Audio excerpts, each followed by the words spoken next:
feature presentation. Welcome back to another Untitled movie podcast. I am one of your hosts, Matt Rohrbeck, alongside he's allergic to tomatoes, but he is tomato meter approved, Eric Marchin. Matt, I'm Cuckoo for Cocoa Puffs. How are you doing? I am Cuckoo for Coca-Cola. Let's just go with that. Did you ever have Cocoa Puffs? Is that something that's in Canada? It's not. So is Cocoa Puffs the Flintstones one, like Fruity Pebbles and it's like a bird. No, it's like a bird on the front. That's their mascot. Okay, so I'm thinking Cocoa Pebbles, right? That's what I'm thinking. Or Fruity Cocoa Pebbles. Puffs, Fruity Pebbles and Fruity Cocoa. Pebbles. Well, there's Cocoa ones too, right? Like, Cocoa Pebbles? Or Cocoa. What are the fucking Fruity Pebbles Cocoa? This is Cereal Talk with Matt Rohrbeck and Eric Marchin. Cocoa Pebbles? Is that a thing? Yeah, Cocoa Pebbles is a thing. Okay. Which we do have in Canada now. Cocoa Puffs we never did, I think. So I don't know if I can say I'm cuckoo for Cocoa Puffs. Although I do appreciate cereal and cereal mascots. I'm not familiar with this bird that's on the front of the Cocoa Puffs. I think box, it's a cuckoo. A cuckoo bird. Well, there you go. That makes sense. Hey, I mean, everybody, we're reviewing. We're critics. Tilman Singer's Cuckoo, which just had its, I'm assuming, Canadian premiere, but they didn't specify it as that at the TIFF Next Wave Film Festival. It stars Hunter Schafer, Jessica Henwick, Dan Stevens, Jan Bluthardt, Marton, I'm going to butcher his last name, Csokas, I'm going to go with. But Eric, how are you doing other than being cuckoo for Cocoa Puffs? Well, Matt, since we brought up the cereal thing, did you ever have Reese's Pieces cereal? Just Reese's Puffs is what they're called. Yeah, I had them. I'm not a huge fan, to be honest. My favorite cereal of Reese's Pieces in general, or just the cereal? I like Reese's Pieces, but I'm not a big Reese's fan. Like peanut butter, I love peanut butter and chocolate. I like, but I know people are like diehard like Reese's, like fuck anything Reese's I'll fuck up. But like I've never been a peanut butter cereal thing never really did it for me. I was always a Captain Crunch, Sugar Crisp were my Sugar Crisp did a similar thing as asparagus, where it would make your pee smell like Sugar Crisp. Like I swear to God, I can't get enough of that sugar crisp.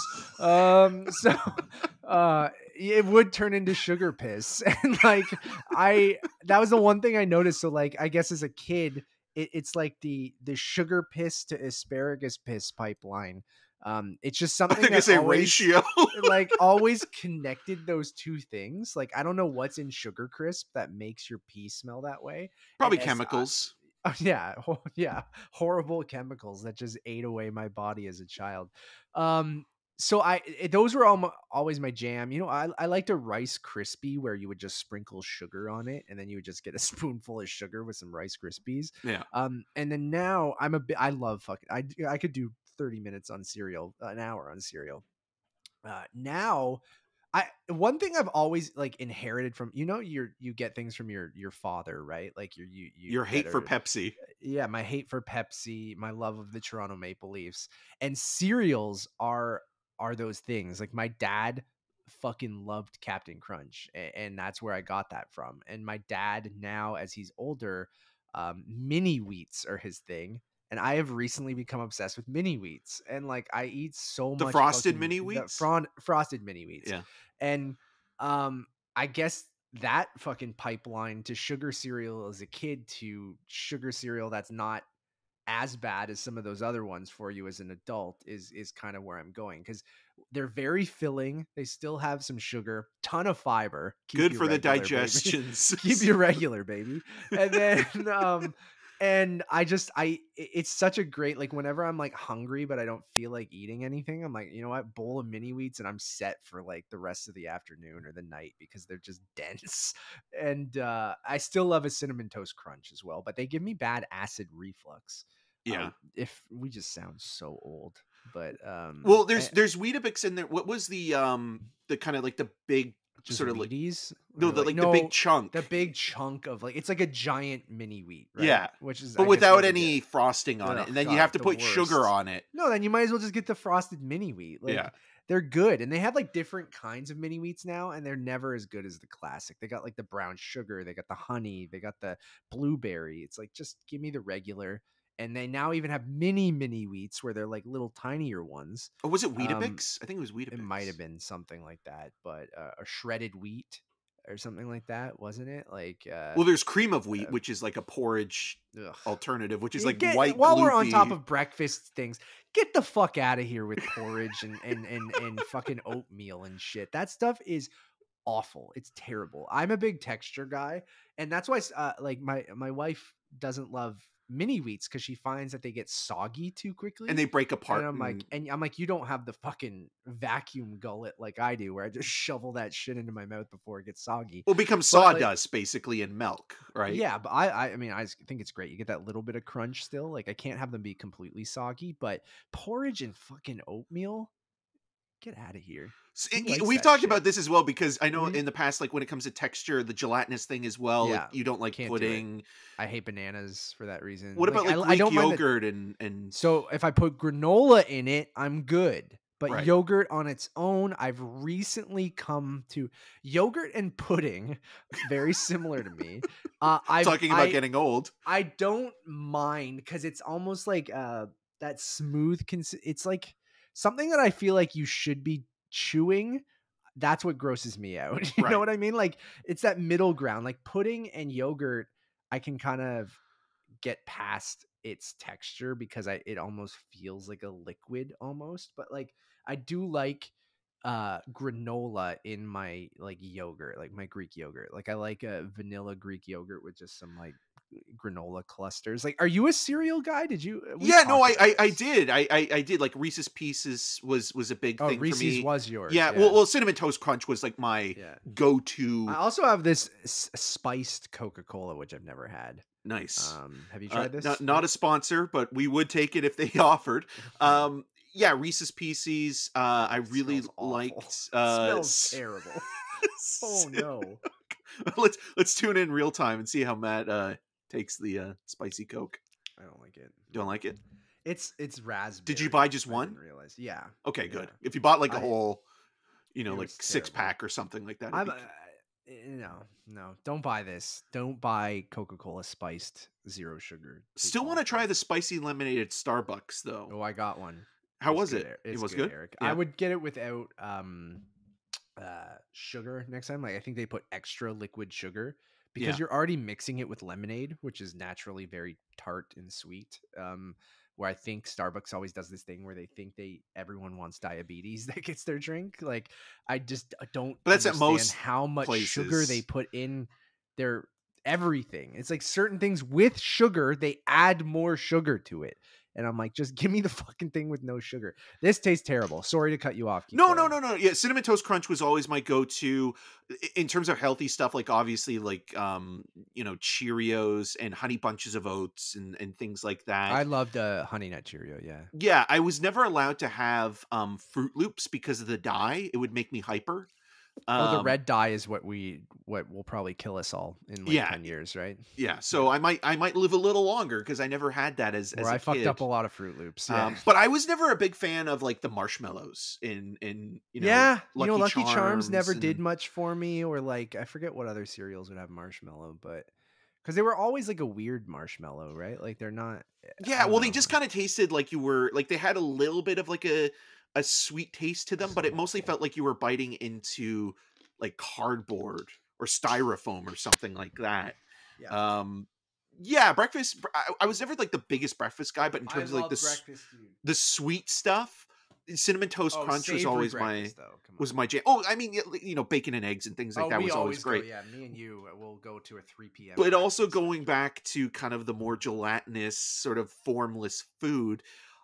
I agree with you when you're eating something that is kind of almost like a blob and you're putting it in your mouth, and especially when it's like a mass, there's something that your mind is telling your body. It's like, don't eat this. Yeah, I And don't know. It's like mushy stuff. yeah, It's and like, even worse is cottage cheese. oh, Like my mom would eat yeah. that all the time. My wife Nevis loves it. I can't I do it. I can't, can't, no. like the Because it's the chunkiness. chunks, yeah. Cottage cheese, I don't. It's a great thing to. It has a ton of protein and it's low in calories. And not that I'm a fucking health nut, look at my body, but like it's really good to make like sauces and stuff. Like if you Sure. add other things to it and blend it up, it makes like a really good, healthier mac and cheese sauce. And like we use it for a lot of like pasta sauces and stuff like But if that you're putting a because blob on, you know, a cracker Nevis or will just like something, or Nevis will eat that shit with a spoon, bro. I I appreciate that can't Nevis either. is keeping Yeah. healthy. That's great, and that she loves it. But yeah, there's just something about the consistency of cottage cheese and the I smell. I can't yeah. take it. I just can't do it. And I can I'm not have it like against on toast or cheeses. You know, something. I'm like surprised I like avocado or yeah, like avocado I like toast. sour cream. Yeah, same, but I always like need it with something, right? Like the avocado, I need it on toast or I need it like on a chip with guacamole or something like that. Speaking of great foods, we went to a restaurant, me and you, called the Hom in Toronto. Oh my god, you've been like 4 times. I went now. like 4 times in the last month, and it's really good. So I just want to shout that out as we're supposed to be reviewing Cuckoo, but like, Well, because we went there before Cuckoo. yeah. So it actually full circle. We'll get to the Cuckoo review, and I'll have to put a time code in now, or else people will yell at us that don't know our shtick. But the Hom, great. Everyone go get the pressed torched sushi. And Whew. why I love the restaurant is because it's like a Asian fusion restaurant. So it's like Mexican, you know, Japanese and or Mexican Korean in certain things, but like I believe so. But they have really great sushi and some unique sushi. I just get the pressed sushi every time I go because it's like lightly torched. It's just it It fucking almost so sounded like good. you get the depressed sushi. Yeah, and then when I'm depressed, I go there. And then they have tacos, like Asian fusion tacos. So we got like a gochujang barbacoa taco, and the other night um I got the other one, the chipotle beef one, and it was really really good. It was like what's the thing you'll get in like a Japanese, like a box the beef that's like I'll find the name, but they also have like a teriyaki chicken and they're just like it's really fucking good. So anyways, we got that before we saw Cuckoo. We should probably talk about that so we can move on. Yeah. um, Well, one quick thing to go into Cuckoo. I don't think I've maybe one other screening, but I don't think I've really ever been to many TIFF next wave screenings because you know they tend to skewer to younger audiences. They're curated by younger audiences, and they're always at the time of year where it's like right before Hot Docs. You know, the like cans in the air. TIFF kind of feels like it's getting closer at this point, and you always kind of forget about TIFF next wave a yeah, little bit. because it's only one weekend, right? Like Yeah. it's and they always do like a battle of the bands, and they do some you know, cinematheque screenings of older films and stuff like that. I think it's an awesome initiative. So like Yeah. I do think TIFF Next Wave is great. It's something I wish I knew about when I was in high school, and like something that I would have loved to participate in when I was Well, in because there high was school. Sprockets. Do you remember that? Yeah, that was like the yeah. kids one, right? Yeah. But because I went to school in Oshawa and not Toronto, like it would have been maybe a little bit more difficult. But I think it's such a great initiative to bring in this group of kids. You know, Aman Vellani, who is now Ms. Marvel in the MCU, she was part of a TIFF Next Wave committee. That's So was Emma Seligman. yeah, which is awesome, right? So like it's a great entry point to get into that world, whether you want to go into filmmaking, if you want to go into film programming, if you want to go into criticism, like it's great start for any of that. It exposes you to some really great people, and you get to be part of a really cool thing. Yeah, I've only been to a few, and I usually only go when I went in my 20s, when I was closer to being the age that this is for. But you know, the odd time when they have a big premiere for a movie that's coming out further down the line. I forget what else but I've gone to a couple of them where they've had a movie that was an advanced screening, um, like months in advance. Those are the ones I usually get out for. So that's why when I saw Cuckoo pop up, I'm like, oh, okay, neon horror movie Dan Stevens. I love Doesn't open till August 3rd. yeah. So I always like when it's like, okay, I get to see something a bit early and we get to talk about it. So I made sure to grab us tickets. So I was excited to see it. Yeah. Yeah, and ultimately I think the movie is fine. Like I think Yeah. it's solid at moments, and I think it finds its footing by the end ultimately, because when you're dropped into the story, so the story is basically Hunter Schafer plays an American who is living with her father and his new family. The wife is played by Jessica Henwick, and they have a new daughter, a younger daughter, and they're driving to the German Alps because the father, and I think the mother as well, have been given a job to work at this resort and to expand upon the location and sort of renovate a couple of the cabins that are on location through Dan Stevens' creepy owner, who pulls out a flute and plays it every now and then. And then you find out that maybe there's some sort of weird mystery conspiracy element to it, and also a strange connection to the actual cuckoo bird that plays a pivotal part. The first 20 minutes after the prologue, you kind of feel like you're out of sorts and you don't know exactly what the film tonally is getting at.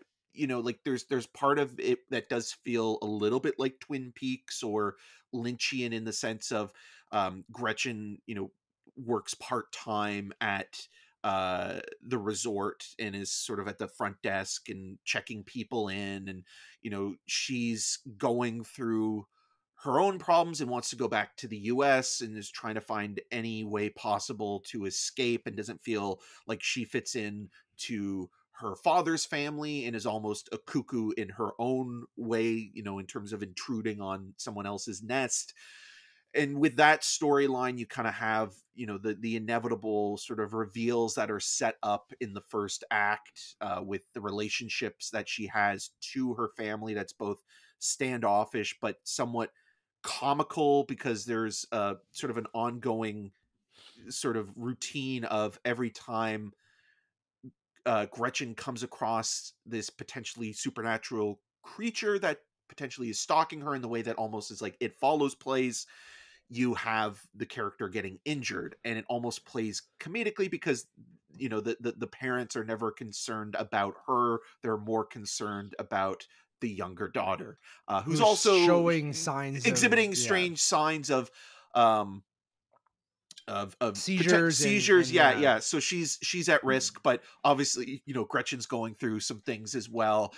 It's the director released a sort of a an opener to kind of explain things, and he basically said that the movie is kind of summed up through sadness and fear, and you can see that playing out, and how the idiosyncratic nature of the characters on top of the atmosphere and tone don't always work, but when they do, it does feel like you're watching something not dissimilar to A Cure to Wellness. I don't think it's as fun as A Cure to Wellness, and I think A Cure to Wellness is meaner, but this kind of feels like it's in that zone of, single location, person going through something, but then also sort of like a weird conspiracy angle or something more sinister happening that has a supernatural connotation to it. Yeah, I'm kind of on the same page where I mostly enjoyed myself throughout, even though even after watching it and talking about it with you, I still don't know what the fuck was going on or what happened. But like, What um, happened? yeah, like, but there's enough there from, I think I really like the sound design. I think there's enough weirdness in the movie to kind of carry you through that mystery where even by the end of it, if you still aren't really sure why people were doing certain things or what the motivations were, what they were trying to accomplish, that the style was enough to kind of carry you through. I really love Dan Stevens a lot. I'm happy to see him pop up in anything, and getting him in, Godzilla, Kong recently, getting him in this, and then He's also really good in in Abigail. Abigail. Yeah, I was gonna say, like, he had. I know this doesn't come out till August, but getting all three of those things, which I haven't seen Abigail yet, but he is one of the reasons I want to go see it. Um, I think he always has fun and brings this off kilter energy to the movies that he's in, and like he can play both very weird and very straight. And I think in this, going, the best weird little flute boy that we've seen in movies since Alien Covenant. Like, it's I'm here for that. I think it takes a little too long to play its cards to kind of get going, or for really anything of consequence to really happen. So I'm kind of split down the middle on it. Like, I didn't hate it. I didn't really love a lot of it. So I think it's something that will kind of evaporate from my brain pretty quickly, to the point where it's weird enough where maybe we'll reference it here or there with the flute stuff, or all the stuff with the cuckoo bird, and what happens with the creatures in the movie Your and stuff like family that. But belongs like, here now. yeah, like, it had some enough off kilter weird energy that, like, it did carry me through it. So like, I enjoyed myself, but it's like a soft enjoy myself. Like, I can't really say, A like, I soft can't. pass, then. Yeah, like, I don't know if I can really recommend it. um I don't. It's definitely not for everyone. And No.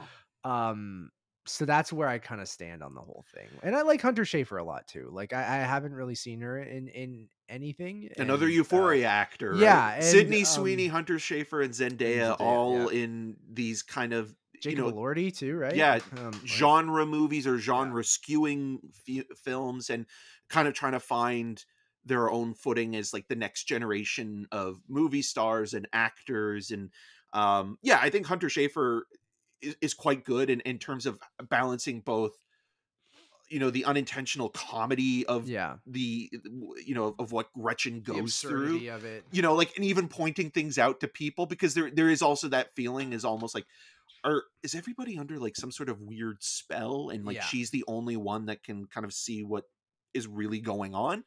And so you have that aspect of feeling like trapped in a place that you can't get out of, which is something that I always kind of enjoy. As you mentioned, Dan Stevens, I think, is the best in this in terms of performance, but also character, and kind of being like this weird pseudo James Bond villain. He sounds like Christoph Waltz at times, with the way that he delivers his lines in the German accent. And he's fluent in German and speaks it in this film, and also in another movie called I'm Your Man. But it's what you were saying before. Like, Stevens is one of those guys, and I think that's why The Guest works so well, is that he has the kind of like, good looking, everyman, trustworthy kind of guy look. But there's also something about him where he can turn on, like, oh, something's cracking, or he's a ticking time bomb, or there's just something slightly off in moments. yeah, And he plays that so well here, where at times you think, oh, like, he's looking out for Gretchen, and the way that he, like, the thing that I laughed at the most is like, when the family first moves into their new place, he's always butting in on them getting settled, but also specifically like on the father-daughter moments when they're trying to have conversations, and then like he comes in the room and tries to do the parenting thing, and it's yeah, very funny that also he feels like a cuckoo in a way, where like he's intruding on them and sort of interjecting himself into the family's relationship. I also really enjoyed the mechanism or the device that the creature has in the film. I don't want to give anything away, but the way that works, I think, is actually kind of clever, and how it kind of uses editing to express how physically the bird works, yeah. I and what did its like sort of that. defense Yeah, mechanism is, I guess. And how it's able to ensnare its prey. And visually, I think the cinematography, it looks nice. Like, it has a nice textured yep, filmic look to it that feels like almost of the 1980s. It's very warm and nice, and even setting it in the German Alps, there's something also off-putting about that as well, because when you think of like the German Alps, you think of like a ski resort or something like that, but then seeing it in the summer months, it's like this sort of abandoned sort of theme park ride or theme park, in general, where it's like, okay, well, when it's not working, this is kind of what it looks like, and it's just basically dead.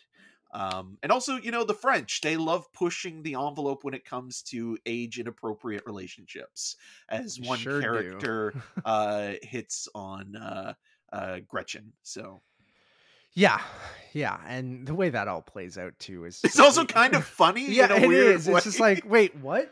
Like, there are many moments that you just are like, and I think that sums up the wait, what is like how this movie is like summed up, because I still am like kind of just like this throughout the whole thing, or like by the end of it. So, yeah, soft pass. I'm gonna give the movie a 3 out of 5. I know we spent 12 minutes of this talking about food and then another 12 minutes talking about the actual movie, but I don't have a ton more to say.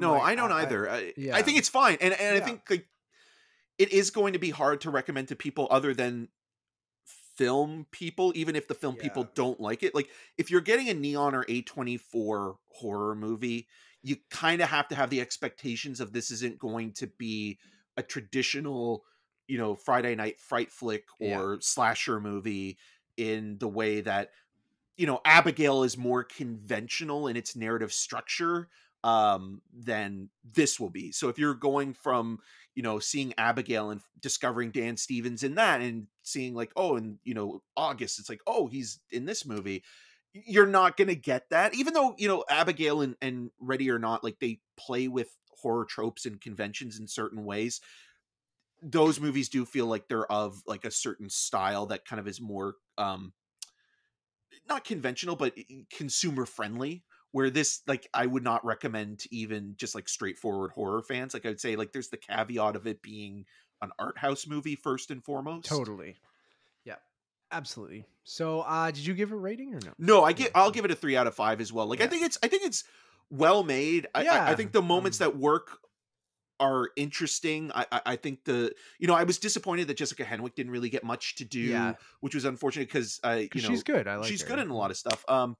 But yeah, I think Hunter Schafer, I really appreciate that she's choosing weird stuff like this, Yeah, because like, I know she was in the last, like, the Hunger Games prequel, and I get it, like, you want to be in something big and it's a franchise thing, but going for something like this, and probably helping getting financing for it, because you're just coming off of Euphoria, it feels like, oh, like, this is kind of cool that you have this group of actors trying to not go just like simply the commercial route. Like, even Sydney Sweeney being passionate about Immaculate, which was a movie I didn't really love by any means, I do respect the fact that, like, she found something in that material where it's like, I want to produce this and I want to get this made, and it's not another Anyone But You or something like that. And so, even with Jacob Elordi, playing the most despicable and gross version of Elvis, like, it's just interesting that these people are really coming into their own, and yeah, they're going finding stuff. more the Twilight route, The Robert following- Pattinson way, Robert Pattinson and Kristen Stewart, freaky little like, boy.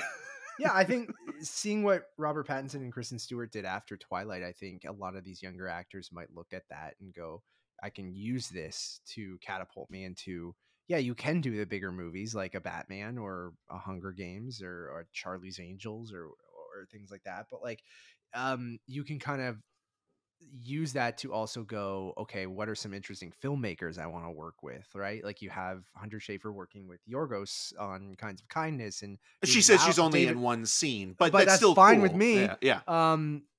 David Lowery, Yeah. right? And like, and then and even on the other side of thing, in video games, um Hideo Kojima is using Hunter Schafer in his new game. God, what the fuck is it called? But she's also now become one of his kind of muses that he uses, like, and he's like obsessed with her. So everyone kind of dunks on Kojima because He's always lusting posting after her. Yeah, he's always posting about Hunter Schafer on everything, and I'm gonna find I'm stalling so I can get the, Because it's not Death Stranding, right? So no, she's not in Death Stranding.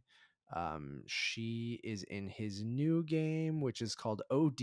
I don't know how I didn't remember that, but yeah, Hunter Schafer is in OD. with Sophia Lillis and Udo Kier. What a weird yeah, combo. yeah. It's I mean, good for Udo Kier. yeah. That's awesome. And Jordan Peele also co-wrote the game with him. So okay, that's why I was seeing those photos with the two together. Okay. Yeah, so it'll be interesting. But so Udo she has Kier. Udo Kier. Although I could see Sophia Udo Kier Lillis. playing the Dan Stevens role in this, because it's the other thing that John Malkovich was originally cast in that Dan Stevens role for Cuckoo. So yeah, it did seem like a role that was meant for an older man, but I think Stevens does a good job with it. He's funny. Yeah, no, a lot of people that I really enjoy in this movie. So thank you all for listening or watching. We really do appreciate it. Let us know what your favorite cereal is on Twitter or whatever. Twitter poll. Yeah, please go check out our Letterboxd, which is Untitled_movies, and you can find all of my other work around the internet but mostly at untitledmoviepodcast.com, and you can follow me on all those social medias at Matt Rohrbeck. Yes, and you can find more of my video reviews on rogerstv.com/cinemascene and on all the social medias at EM6211. Until next time. Break out those flutes, guys, because we're playing them. I think my favorite flute playing has to still be the Green Ranger in Power Rangers. The OG flute master. Don't buy this. Do not, unless like you really love raspberry. Which I like raspberry flavored things, but this has like the one thing I love about Coke Zero. Sure, it's just a bunch of chemicals in liquid form. It doesn't necessarily have that chemical aftertaste that a Diet Coke has, or Prime, or lesser, or Prime. Yeah, where this just tastes artificial, and I don't.